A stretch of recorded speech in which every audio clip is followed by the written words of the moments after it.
Hi friends, welcome to PVK guidance. ఎలా ఉన్నారండి? ఎలా చదువుతున్నారు? ఈరోజు తెలుగు ప్రాక్టీస్ బిట్స్లో భాగంగా 6వ తరగతి తెలుగు వాచకం నుంచి కొన్ని బిట్స్ మీ ముందు ఉంచే ప్రయత్నం అయితే చేస్తున్నాను. రేపు విద్యా మనోవిజ్ఞాన శాస్త్రం సైకాలజీ బిట్స్ కూడా తయారు చేస్తాను. ఇవి కోచింగ్ లేనటువంటి వారికి, ఇంటి దగ్గర ఉండి ప్రిపేర్ అయ్యేటువంటి వారికి చాలా వరకు పనికొస్తుంది. నేను మల్టిపుల్ చాయిస్ ఇవ్వడం లేదండి, డైరెక్ట్ ఆన్సర్ ఇస్తున్నాను.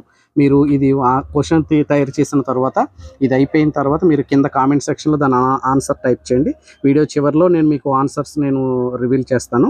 ఇది చాలా వరకు కూడా మీకు ప్రయోజనకరంగా ఉంటుందని నేను ఆలోచిస్తున్నాను. మీ యొక్క అభిప్రాయాన్ని కూడా మీరు కామెంట్ రూపంలో తెలియపరచండి. ఇందులో మొదటి ప్రశ్న, నెల్లూరు గాంధీగా పేరు పొందినది ఎవరు? నెల్లూరు గాంధీగా పేరు పొందినటువంటి కవి రచయిత ఎవరు? తర్వాత ప్రశ్న, రావూరి భరద్వాజ గారు ఏ రచనకు జ్ఞానపీఠ పురస్కారం లభించింది? అంటే ఏ రచనకు ఆయన జ్ఞానపీఠ పురస్కారాన్ని పొందారు? జ్ఞానపీఠ పురస్కారాన్ని పొందిన వాళ్ళు ఉన్న వాళ్ళలో ఈయన ఏ సంవత్సరం పొందారు? తర్వాత మొల్ల రాసిన రామాయణంలో ఎన్ని గద్య పద్యాలు ఉన్నాయి? తర్వాత ప్రశ్న, రవీంద్రనాథ్ ఠాగూర్ ఏ సంవత్సరంలో గీతాంజలి రచనకు నోబెల్ బహుమతిని పొందారు? ఇది జీకే పాయింట్ ఆఫ్ వ్యూలో కూడా చాలాసార్లు డిఎస్సీలో అడిగినటువంటి ప్రశ్న, నోబెల్ బహుమతుల విభాగంలో అడిగినటువంటి ప్రశ్న. ప్లస్ తెలుగు వాచకంలో కూడా ఈ యొక్క బిట్టు ఇవ్వడం వల్ల దీనికి మరింత ప్రాధాన్యత సంతరించుకుంది. కాబట్టి మూడో ప్రశ్న మొల్ల రామాయణం గురించి. తర్వాత 5వ ప్రశ్న, బిడ్డల శిక్షణ అనే పుస్తకాన్ని ఎవరు రాశారు? 6వది, నిమ్నజాతి ముక్తి తరంగని హరిజన శతకం ఎవరు రచనలు? ఏ కవి రాశారు?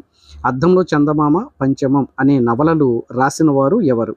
అద్దంలో చందమామ పంచమం ఇవి నవలలండి. కొన్నిసార్లు వీటి మీద ఇవి కథల, నవలల, నాటికలను కూడా అడుగుతారు. కాబట్టి నవలలు అని మాత్రం ఖచ్చితంగా గుర్తుపెట్టుకోవాలి. కవి రచనలు చదివేటప్పుడు ఆ ప్రక్రియలను కూడా ప్రత్యేకంగా గుర్తుపెట్టుకోవాల్సినటువంటి అవసరం ఉంది.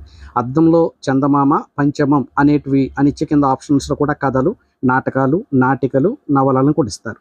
తర్వాత 8వ ప్రశ్న, పక్కి అప్పల నరసింహం, పోతులూరి వీరబ్రహ్మం గారు, వేమన, కంచర్ల గోపన్న గారు వీళ్ళంతా కూడా ఏ శతాబ్దపు శతక కవులు?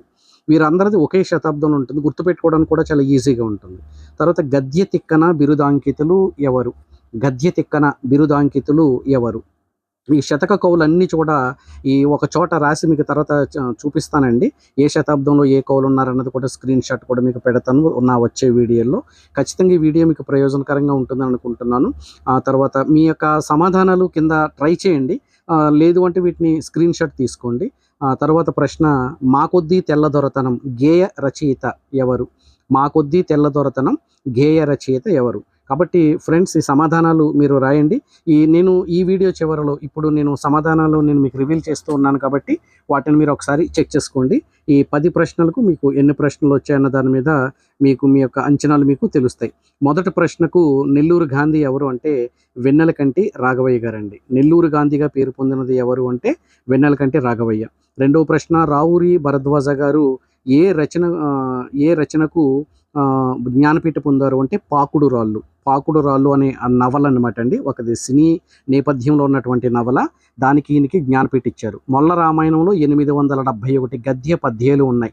పద్యాలు గద్యాలు ఉన్నటువంటి దాన్ని చంపు రచన అని పిలుస్తారు. ఇది చంపు రామాయణం. మొల్ల రాసినటువంటి రామాయణంలో 871 ఉన్నాయి. అలాగే రవీంద్రనాథ్ ఠాగూర్ ఏ సంవత్సరంలో గీతాంజలి రచనకు నోబెల్ బహుమతి పొందారు? 1913 అండి. 1913. బిడ్డల శిక్షణ అనే పుస్తకాన్ని రాసిన వారు గుడిపాటి వెంకటాచలం గారని కూడా ఇస్తారు. నిమ్నజాతి ముక్తి తరంగని హరిజన శతకం ఇవి కుసుమధర్మన్న గారి రచనలండి.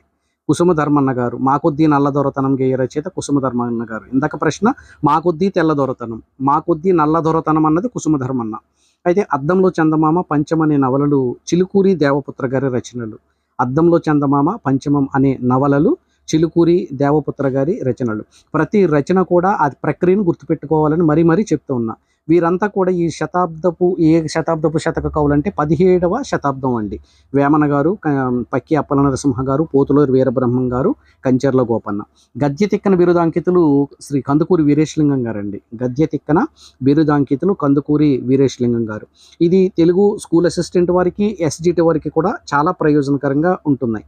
తర్వాత మా కొద్దీ తెల్లదొరతనం గేయ రచయిత ఎవరంటే గరిమెల్ల సత్యనారాయణ గారు. గరిమెల్ల సత్యనారాయణ గారు. మిత్రులారా, ఈ యొక్క 10 ప్రశ్నలు అంటే ఇంకా మున్ముందు నేను 20-25 బిట్స్ వరకు మీకు అందించే ప్రయత్నం చేస్తాను. రేపటి వీడియోలో విద్యా మనోవిజ్ఞాన శాస్త్రం ఈ ప్రజ్ఞా సిద్ధాంతాల మీద నేను చాలా బిట్స్, కొన్ని మైండ్ మ్యాప్స్ మీకు అందించేటువంటి ప్రయత్నం చేస్తాను.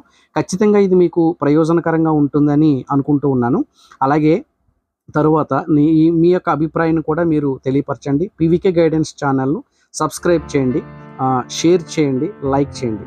మీకు మరింతగా పర్సనాలిటీ డెవలప్మెంట్ యొక్క క్లాసెస్ కానివ్వండి, ఏదైనా కూడా మీ ముందుంచేటువంటి ప్రయత్నం చేస్తాను. విజయోస్తు.